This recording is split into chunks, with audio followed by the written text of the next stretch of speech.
எல்லாருக்கும் வணக்கம் அக்கா. இது ஈகிள். ஒரு பெண் பத்திரிகையாளர் உலகத்திலேயே தரமான பருத்தி விளைவிக்கப்படுறதா சொல்லப்பட்ட தலக்கோணம் காட்டுப்பகுதிக்கு வராரு.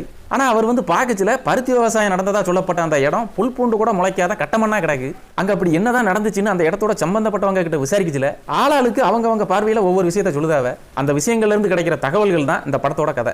இப்படி மேலோட்டமாக சொல்லச்சில இது ஒரு டாக்குமெண்ட்ரி கதை மாதிரி தெரியும். ஆனால் உண்மையிலேயே இது அப்படி இல்லை.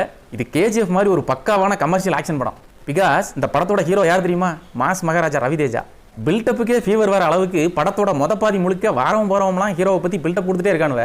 ஆனா அந்த பில்டப் எல்லாம் ஒருத்துதாம்னு சொல்லுற அளவுக்கு செகண்ட் ஹாஃப்ல தரமான செய்தியை செஞ்சு வச்சிருக்காங்க. இந்த ஆக்ஷன் அதகலத்துக்கு நடுவுல கஜினி சஞ்சய் ராமசாமி டைப்ல ஒரு லவ் போர்ஷன் வேற இருக்கு. டெக்னிக்கலா இது செம ஸ்ட்ராங்கான படம். தமிழ் டப்பிங்கும் நல்லா நீட்டாவே பண்ணிருக்காங்க. இந்த ஆக்ஷன் பில்டப் எல்லாம் எனக்கு அலர்ஜி அப்படின்னு சொல்லுறதுக்கு இந்த படம் ஒரு கிரிஞ்சு உடனா தான் தெரியும். ஆனா கேஜிஎஃப் மாதிரி படங்களை ரசிக்கிறதுக்கு இந்த படம் செம்ம என்டர்டைன்மெண்டா இருக்கும். அமேசான் பிரைம் ஓடிடியில் இந்த படம் தமிழ் டப்பிங்கோட அவைலபிளா இருக்கு. நேரம் கிடைச்சா கட்டாயம் பார்த்து என்ஜாய் பண்ணுங்க.